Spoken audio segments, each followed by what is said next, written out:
এই কি হচ্ছে এটা? পেছনে ঘুরে তুই পেছনে ঘুরে লিখছিস? এত দুষ্টু তো। আর আরে আরে আরে এই, আরে সবাই, আরে সবাই কেন ঘুরে যাচ্ছিস? এরা না তো আমার অবস্থা খারাপ করেই ছাড়বি তোরা। আবার এই, আরে চোথা বের করে, এই দুষ্টু, চোথা বের করে নিয়েছিস? আরে আরে আস্তে আস্তে আস্তে এক্সটার্নাল চলে আসবে, তুই ফাঁসিয়েই ছাড়বি, সবাই ফেসে যাবো কিন্তু। আরে এক্সটার্ন, এই কি হচ্ছে? কি হলো? সবাই পেছনে ঘুরে আছে কেন? আচ্ছা, আরে সবাই পেছনে ঘুরে আছে কেন? এটা কি চলছে? এই সামনে করলি কেন? সব পেছনে কর, তাদের পেছনে ঘুরতে দিন। পেছনে কর, পেছনে ঘুরে থাকবি। স্যার থামুন, আপনি ওদেরকে পেছনে ঘুরে থাকতে দিন, আমি শাস্তি দিয়েছি। ওরা জানে না ওরা কোন টিচারের সামনে পড়েছে। পেছনে ঘুরে ঘুরে লিখছিল সবাই।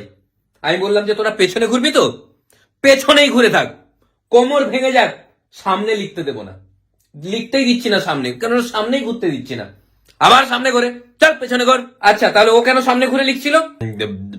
কেননা ও পেছনে ঘোরেনি বলে ও সামনে লিখছে। ও পেছনের জনের খাতা নিয়ে লিখছিল, আমি দেখলাম। তো তো আমি আমি আমি শাস্তি দিয়েছি তো ওকে। এটা কি ধরনের শাস্তি?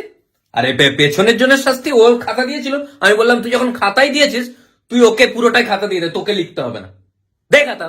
আচ্ছা, তো ওই বেঞ্চটায় তিনজন কেন? ওই বেঞ্চে, ওই বেঞ্চে তিনজন কেন? কেননা স্যার চারজন হবে না বলে।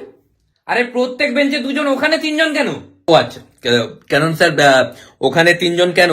কেননা ওই যে মানে ওই যে ছেলেটা, মাঝখানের ছেলেটা, ও সামনে আচ্ছা স্যার ভুল হয়ে গেছে স্যার, ক্ষমা করে দিন।